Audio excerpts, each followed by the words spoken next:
Welcome to javainterviewquestions.com. Today we'll see a tutorial on in how many ways we can create threads in Java and how to implement threads in Java. I repeat once again, in how many ways we can create threads in Java and how to implement threads in Java. There are two ways to create threads in Java. First one is by implementing runnable interface and second one is by extending thread class. First one is by implementing runnable interface and second one is by extending thread class. These are the two ways that we can create threads. First one is by implementing runnable interface and second one is by extending thread class. In this session we will see how to create a thread by using runnable interface. Creating threads using runnable interface.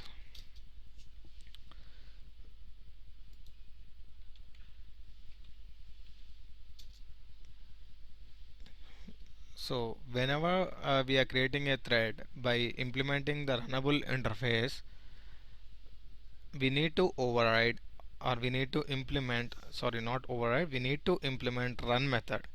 Since run method is an abstract method in runnable interface, the class whichever implementing runnable interface should implement this run method.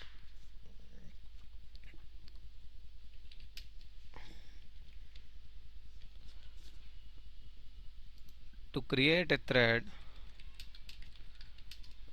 by implementing runnable interface, we need to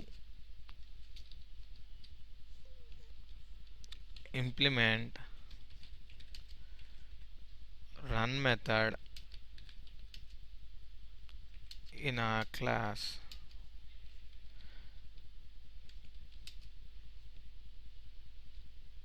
because runnable run method is an abstract method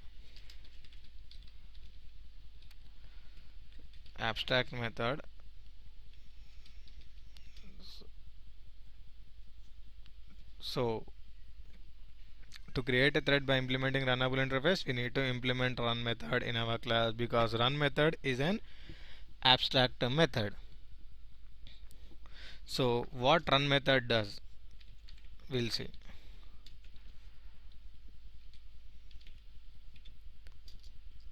Run method is the starting point of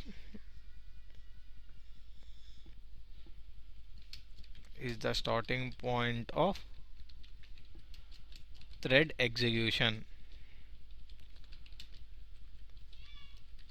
So run method is the starting point where actually the thread starts. So whenever we are creating a thread using runnable interface, we need to implement this run method. So let's see with help of an example how to create a thread by implementing runnable interface. So for that I have created a class called runnable demo and now I am implementing runnable interface. And see here, whenever we are implementing runnable interface we need to implement run method because run method is an abstract method. Now I'm opening the runnable interface. In runnable interface, if you see this run method, this is an abstract method.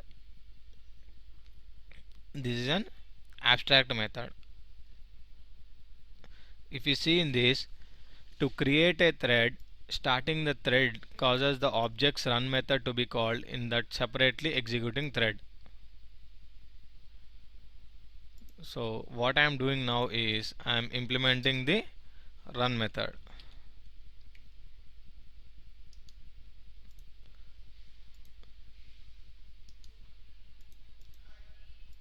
So I am implementing this run method and I am just not doing anything. I am not writing any logic. I am printing am in run method.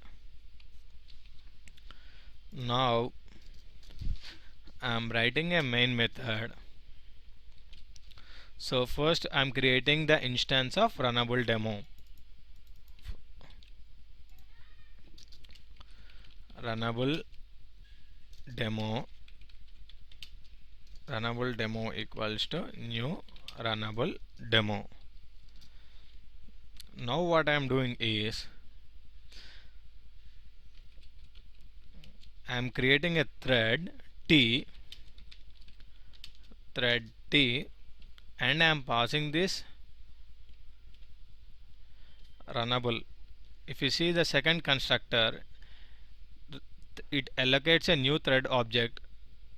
Which one? This one. This thread constructor will allocate a new thread object. It accepts what? Runnable argument. So what I am doing is I am giving runnable demo.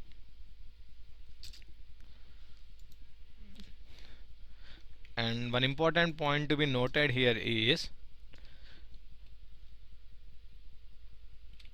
creates new thread but execution is not started. Whenever we are creating a thread, it doesn't mean that thread automatically starts when we create a thread. What we need to do to start a thread is we need to call start method on the thread. So whenever we call start method on the thread execution starts. Start will internally call run method. Start will internally call run method.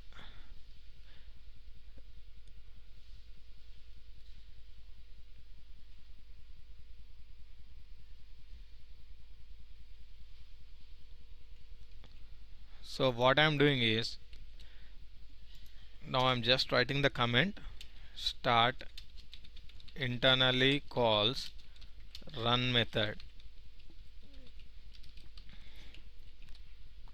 So whenever I am calling start on the thread, it calls run method and it prints sys out I am in run method. Now I am running this program to see the output. See, if you see the output, I am getting as I am in run method.